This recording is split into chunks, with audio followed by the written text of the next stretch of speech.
I've been plant-based for about a decade. Awesome. And the lowest I've gotten my total cholesterol has been around 154.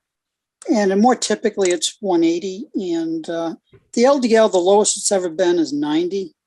I'm pretty good with the diet, and my weight's good. And I've really worked the diet, the exercise, the sleep, everything. I do eat some nuts, some flax seeds, some walnuts, but not a lot. But I would say my total fats probably come in around 25%, not 10%. At what point do you think about a low dose statin just to drive things down to an ideal level? Well, so I would first ask the question, again, another great question. And I get this question a lot too. And I have, I think 3 patients that are kind of in this scenario.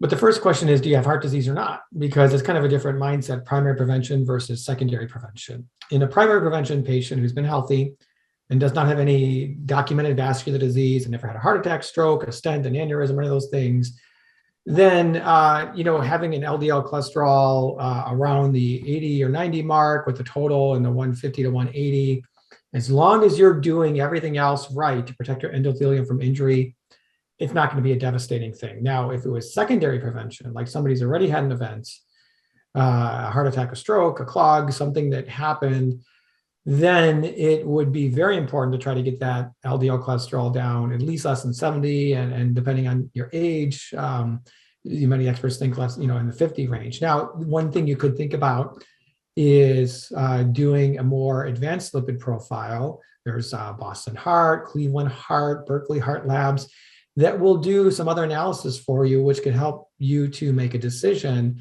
regarding how aggressive you want to be. In regards to, they'll check something called lipoprotein(a). If that's normal, you're in better shape. Apolipoprotein B, many people think, is a better marker for cardiovascular disease risk than the LDL cholesterol is. We may see a day where all of our guidelines shift away from LDL cholesterol and shift more towards apolipoprotein B. It's not there yet. So if you check those advanced markers and your apolipoprotein B is normal, even though your LDL is a little up, you're probably okay. And again, as long as those other things such as lipoprotein(a) is fine. And the last thing you can do if it's a primary prevention situation and you never had an issue is to get what we call a coronary calcium score. It is a very low dose CT scan, no IV needed. It takes 5 seconds. I did it myself. And it can determine, do you have plaque buildup that's already calcified that's there? And the more calcified plaque you have in the coronary arteries, the higher your risk is going to be. If you have a lot of calcified plaque already, even if it's primary prevention, you might be like, I should do whatever I can to try to get the LDL cholesterol down. Now, there's other also natural things you could try. There is some good data, and I recommend you check out nutritionfacts.org on AMLA, Indian gooseberry. You could add that into your diet. It might drive your LDL a little bit further. There are some other things you can play around with. There's something called the portfolio diet, which is a little tweak of a plant-based diet where there's more soy products in there and more phyto sterols that can help drive the cholesterol numbers down. So some people say in this scenario, you should check out those things and try to tweak it that way. But yeah, those additional calories from fat that you have will, to some degree, raise your LDL up. Now, I've been doing this whole lifestyle medicine thing and heart disease prevention and reversal for about pushing 6 years now. Not a long time compared to the Esselstyns of the world and the Dean Ornishes and the Neal Barnards and Kim Williams. So I have actually leaned on their expertise quite a bit, and I've asked them this question myself because I want to know how to answer it because I get this question a lot. And so what the 2 best answers that I had from them, one was Caldwell Esselstyn. He said, listen, if you're doing everything else perfectly and you know that you're whole food, plant-based, no oil, and he wants you nuts, seeds, avocado, coconut removed from your diet to higher fat plant food. So he wants you around that 10% mark. If you're doing everything you can and your LDL is still a little bit high, don't worry about it. You're protecting your endothelium. You're going to be fine. That was his answer. And Neal Barnard's answer was, hey, some people's LDLs are still high, even though they're perfect. And just give it more time.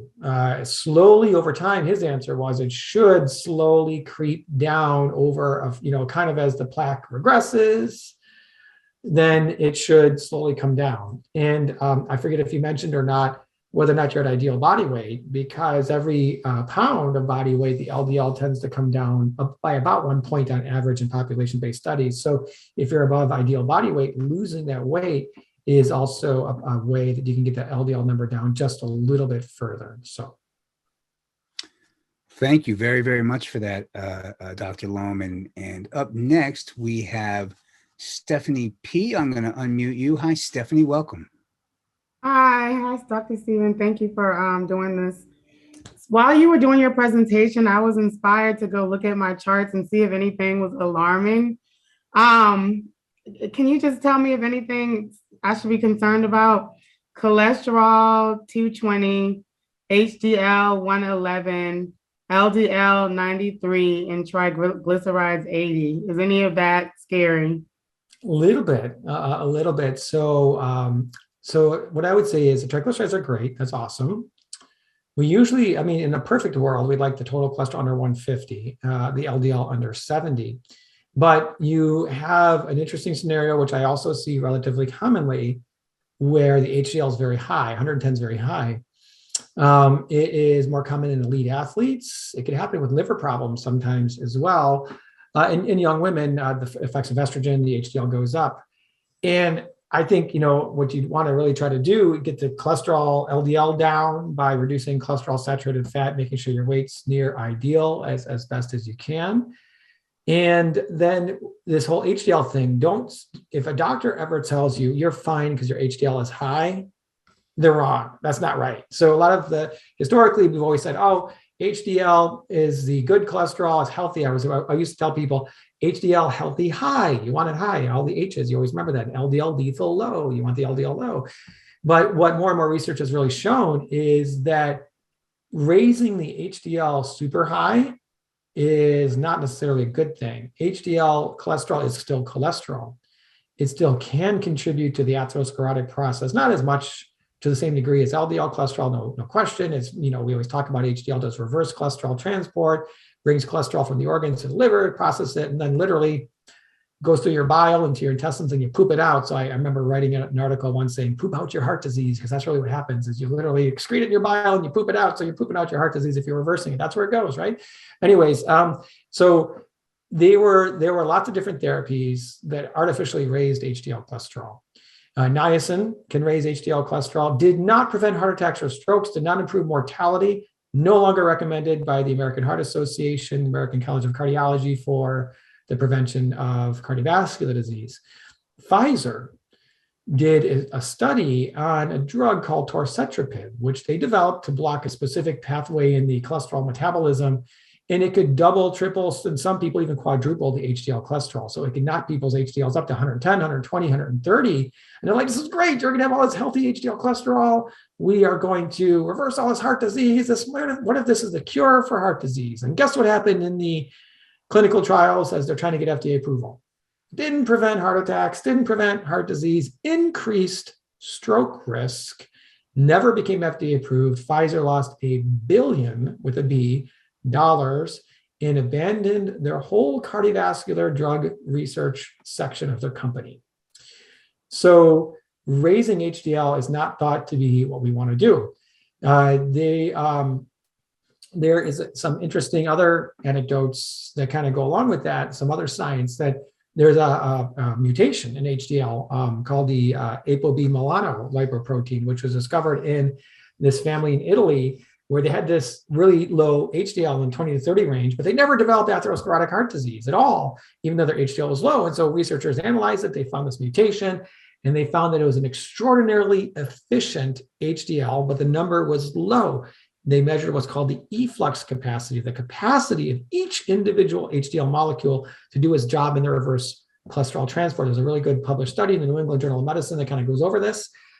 And they had an extraordinarily high efflux capacity in their HDL. So what do the researchers do? Let's take this HDL and infuse it into people intravenously. So they grow it in the lab. It was extraordinarily expensive, something like $10,000 a dose. They infuse it into people. They did angiograms and showed reversal of atherosclerotic heart disease. Isn't this crazy? I remember when I was doing a rotation at Northwestern University of Chicago, they did a journal club and presented this data. And it was like, this is great. But what's happened to this subsequently? Well, it was Pfizer. They abandoned their drug, their cardiovascular drug thing. They sold it to some place in China who went bankrupt, who sold it to some place in Canada who wanted to grow it in corn and then try to infuse it into people. Never happened. So, but it was all the HDL, Milano, that super efficient HDL that was supposedly going to reverse heart disease. And so what you really need to think about is not the number of your HDL. And don't let a doctor tell you because your HDL is high, it's okay if your LDL is high. No, you need the efflux capacity, which I know Cleveland Heart Labs is working on getting a test that you can actually measure that. I'm not sure if they're there yet. I haven't seen it. But I would be concerned your total is too high, your LDL is too high. You want to get those numbers down by reducing cholesterol and saturated fat dramatically, and don't ever let somebody tell you because your HDL is that high that you're protected. You're not.